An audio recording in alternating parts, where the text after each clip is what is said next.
you got a date with providential fate. Don't you be late, you mustn't hesitate. Your destiny is downright plain to see. Hi, Chris Wolz. A couple key insights from the Online Community Unconference, which was yesterday in Mountain View, June 9th, 2010.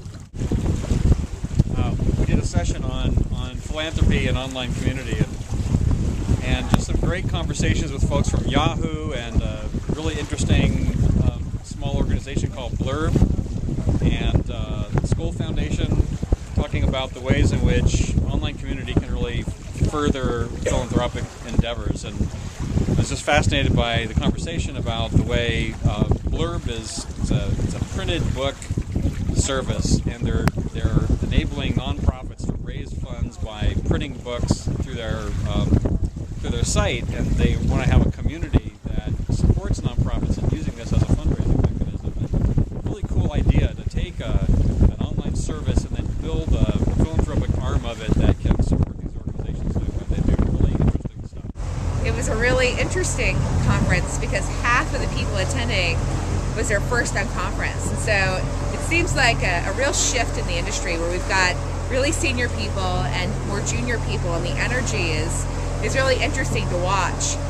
For me, I really enjoyed the session on engaging women in the 25 to 50 age demographic, which I thought was quite a range, but the discussion was really interesting about how to reach women and get them to actually interact online, and what tools and what ways they like best. And I found very fascinating. One company had success with chat forums and chat, groups, and that women basically can multitask. They can chat together, they can do different projects, they can handle their kids all at once, and the power of multitasking and reaching women. So that was pretty cool. If you're trying to create a space for people to come and share ideas about a topic, an issue, a service, getting people to create accounts, create the profile, log on. You lose people when you have to authenticate, when you have to create different logins, different profiles. The answer, like it or not, is Facebook. People are on Facebook. If you want them to join a group, if you want them to participate in something on Facebook, you don't have to worry about the authentication problem. You've got them there. Randy Farmer said that typically you lose 90-some% of the people. You have to go through a step of creating yet another profile, yet another account. Whereas with respect to Facebook, you get 90% of the people opting in if you invite them to something. Kind of the inverse. People are often still jumping into community and social media efforts without really clearly thinking through or articulating what exactly their goals or desired outcomes are, and not clearly thinking through exactly how it's mapping back to their business objectives. The Unconference was a great event for me, and I was especially excited to participate in Twitter and the social medias during the conference. And I was excited to interact on online communities with people within the conference from the Twitter feed. One of my key takeaways from this conference was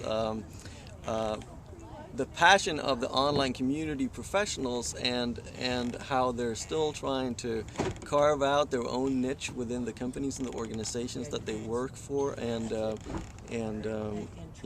how they're trying to differentiate themselves from PR and marketing and salespeople. And surprisingly, one of the things that stuck with me throughout the day was just the importance of understanding people in your community. It sounds totally obvious. We have these communities where people can come in and share and collaborate with one another, but no matter whether we were talking about how to measure the success of a community or whether we were talking about tactics of how to improve engagement, like do you do recognition or games or competition, it always came back to who are your users, what do they do, and really understanding what turns them on and off. So there are all these different ways to improve engagement and make a successful community, but whether or not something like badges works for them is going to rely entirely on whether or not that's the kind of user they are. And so again, it goes back to understanding your users. And looks got nothing to do with everything that's happening to